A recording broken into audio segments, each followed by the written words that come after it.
Warren Buffett is worth over $160 billion.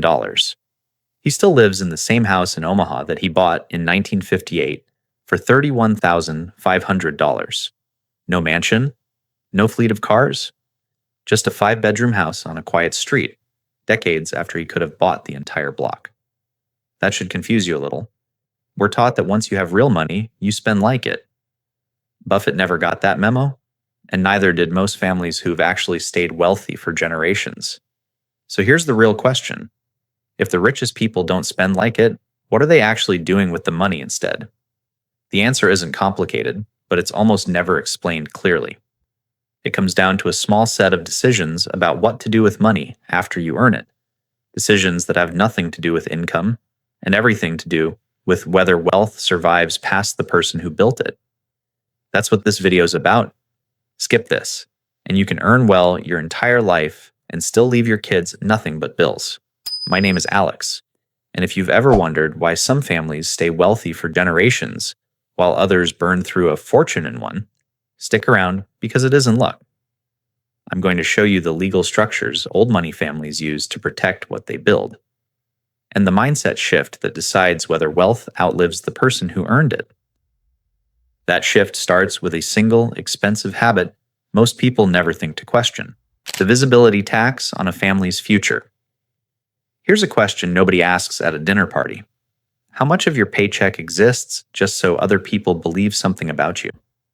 Take Dana Whitfield.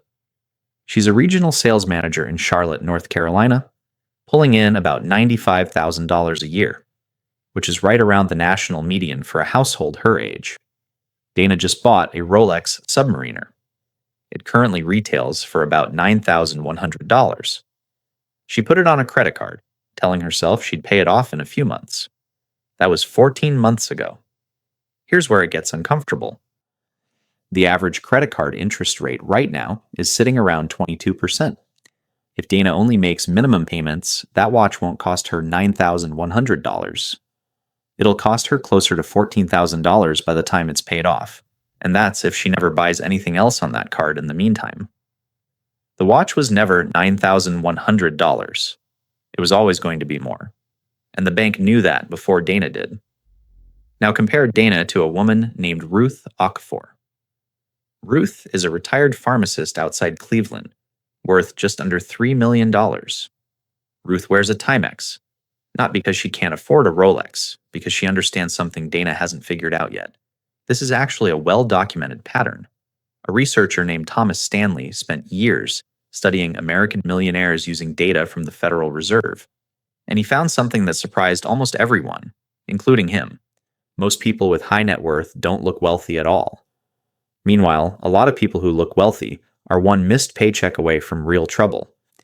Stanley split people into two groups: under accumulators of wealth, who earn well but spend it just as fast, chasing the image, and prosperous accumulators, who earn similarly but quietly convert income into assets instead of appearances. So why does this matter for a family, not just for Dana or Ruth individually? Because every dollar that goes toward looking rich is a dollar that can never become something that outlives you. That's the actual mechanism here. It's not about deprivation. It's about where the money goes after it lands in your account. Now you're probably thinking, it's just one watch. How much difference can that really make? Fair question. But watches don't usually travel alone. There's the leased car, the renovated kitchen, the vacation charge because it felt earned. Add those up over 20 years, financed the same way, at the same rate, and you're not talking about thousands of dollars anymore. You're talking about the down payment on a house your kids never got, or the college fund that came up short, or the inheritance that simply wasn't there when it mattered. Here's the part that really stings. Ruth's grandchildren will likely receive a meaningful inheritance. Dana's kids may inherit her credit card statements, same income bracket, same starting line, completely different finish. This is exactly why old money families treat visible spending as a kind of leak in the system, one they actively guard against generation after generation. It's not that they don't enjoy nice things. It's that they've done the math on what looking rich actually costs when you run it out 20 or 30 years. and they've decided the appearance isn't worth what it silently takes from everyone who comes after them. And once you stop losing money to that leak, a new question opens up. Because the money that isn't going to interest payments and depreciating status symbols has to go somewhere. What happens to it next is where the real difference between families begins. What actually compounds? Quick question. If you had to guess, how many years does it actually take for money to stop being just savings and start being generational? Most people assume the answer is something in their retirement. Here's the case of Gary Abernathy, a middle school assistant principal in Dayton, Ohio. Gary turned 45 last year and did something small that turned out to matter a lot. Instead of leasing a Ford Bronco for around $749 a month, the same payment Dana was putting toward status, Gary redirected that exact amount into a Vanguard S&P 500 index fund every month and left it alone. Here's how it actually works. Historically, a diversified U.S. stock portfolio has returned somewhere around 7% a year after inflation, over long stretches of time. That number isn't a promise. Some years it's negative, some years it's 20%. But averaged out over decades, 7% is the number financial planners actually use. So let's run Gary's numbers. $749 a month, invested consistently, growing at 7% a year for 25 years. By the time Gary turns 70, that account holds approximately $607,000. He contributed about $225,000 of that himself. The other $382,000 is just time, quietly doing what a car payment never could. Now, translate that. $607,000 is more than 7 years of the median American household's entire income, sitting in a single account, built from one redirected payment. That's not retirement money anymore, not really. That's the down payment on a house for a grandchild. That's 4 years of college tuition with room to spare. That's the difference between a family starting from zero and a family starting from somewhere. Now, here's where it gets specific for anyone watching this in their 50s or 60s, because the clock changes the math. This year, the contribution limit for a 401k is $24,500. But if you're 50 or older, the IRS lets you add what's called a catch-up contribution, bringing your total up to $32,500. And if you're between 60 and 63, that catch-up jumps even higher, up to $35,750 a year. The government essentially built a faster lane for people who are running out of runway. Most people don't even know that lane exists. I know what you might be thinking. Gary's not extraordinary. He didn't pick some hot stock or time the market perfectly. And that's actually the entire point. Old money families didn't get that way by being brilliant investors. They got that way by being boring, consistent, and unwilling to interrupt the compounding once it started. Here's the part that doesn't get said enough. Time is the one input in this equation you cannot buy back. Gary starting at 45 instead of 55 isn't a 10-year head start. Because of how compounding works, it's closer to doubling his final number. That's why the families who stay wealthy for generations obsess over decades, not quarters. They're not smarter than everyone else. They just refuse to keep resetting the clock. But here's something worth sitting with for a second. $607,000 sitting in an index fund is still just a number on a screen. It doesn't produce anything on its own beyond what the market gives it. Old money families don't just let money sit and grow. At some point, they convert it into something that works for them directly, something they can actually hold, control, and hand to the next person with their name still on it, owning assets over chasing income. Here's something worth asking yourself. If your paycheck stopped tomorrow, how long would your lifestyle survive? For most people, the honest answer is a few months, maybe a year if they're disciplined. That's because a salary, no matter how impressive, is really just rented time. You trade hours for dollars, and the moment you stop trading, the dollars stop too. Old money families figured this out generations ago, and they built their entire strategy around avoiding that trap. Take Elena Marchetti. She's a hospital administrator in Tampa, Florida, earning around $140,000 a year. Elena's smart, careful with money, and by most measures doing everything right. but every dollar of that $140,000 depends on Elena showing up to work. If she got sick tomorrow or got laid off in a hospital system merger, that income disappears almost immediately. Now compare that to the Astor family, one of the wealthiest dynasties in American history. John Jacob Astor didn't stay rich because he kept finding new jobs. He bought Manhattan real estate in the early 1800s and simply held it. Decades later, his descendants were still living off land he'd acquired before most of them were even born. The income wasn't coming from anyone's labor. It was coming from ownership. This is really the whole shift. We're raised to ask kids what they want to be when they grow up. A doctor, a teacher, an engineer.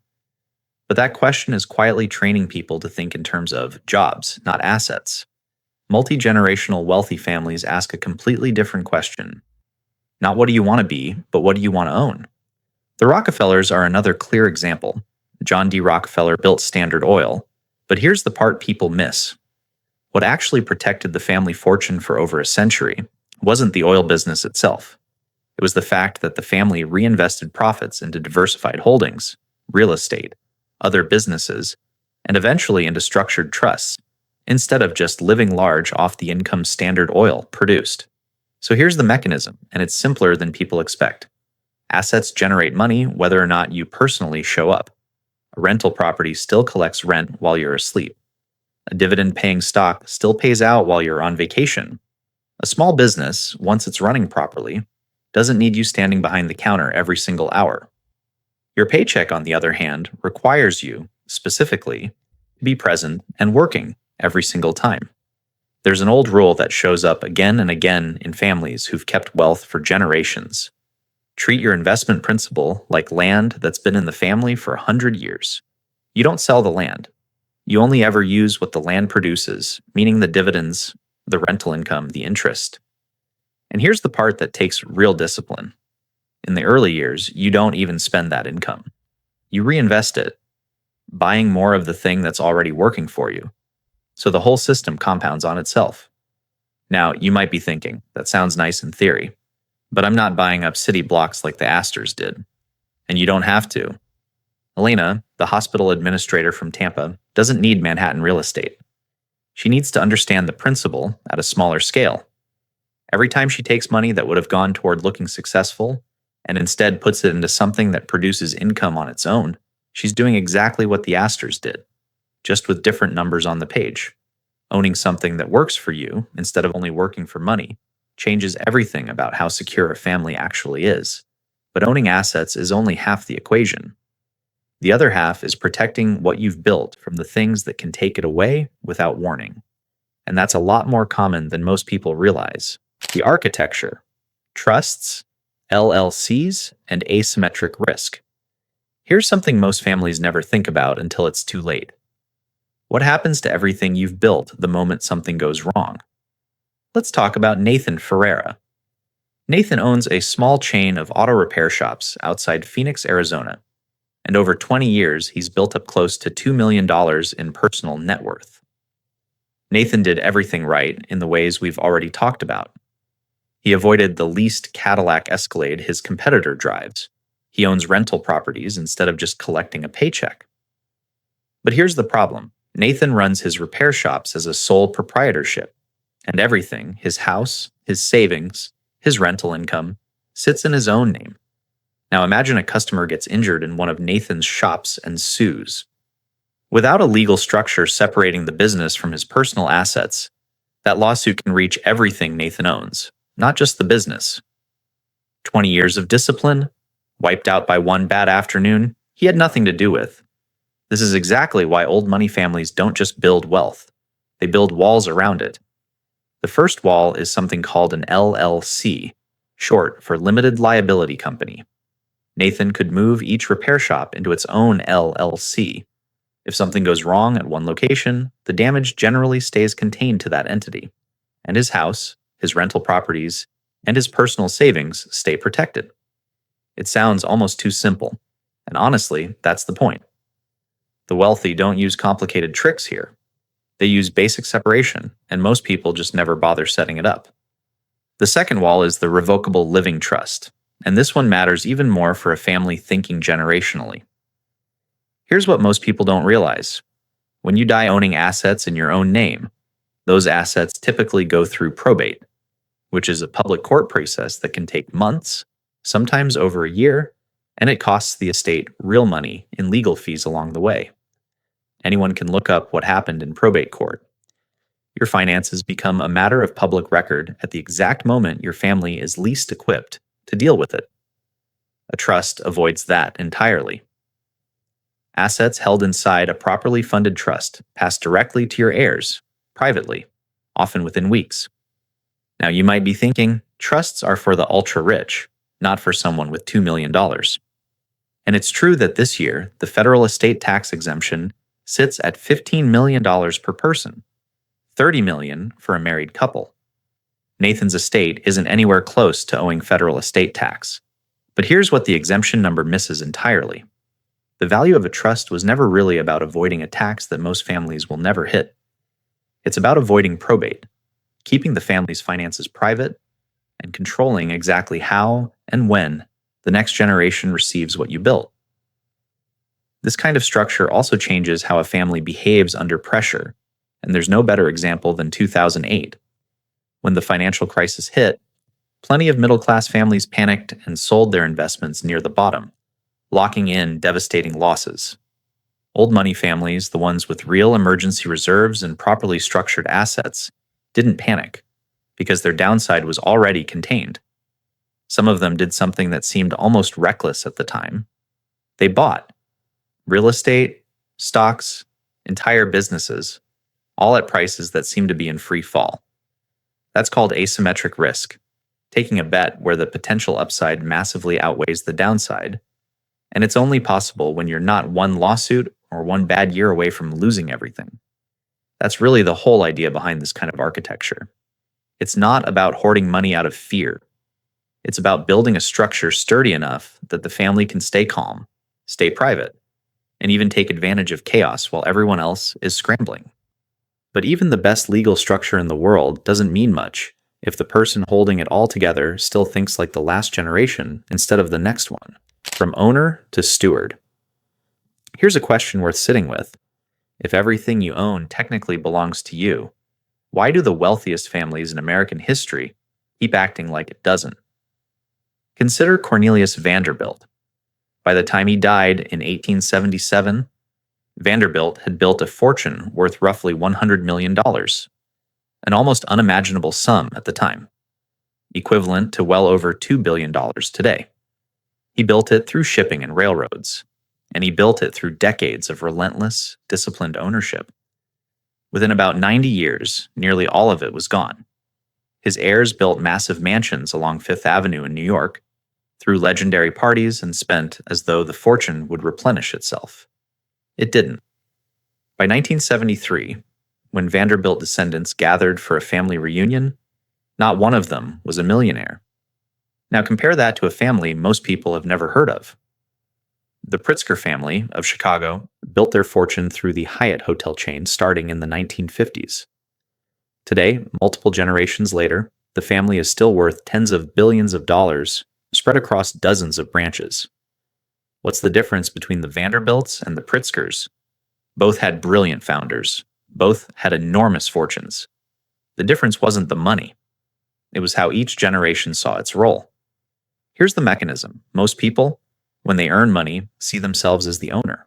It's mine, I earned it, I get to spend it. That mindset isn't wrong, exactly, it's just short term.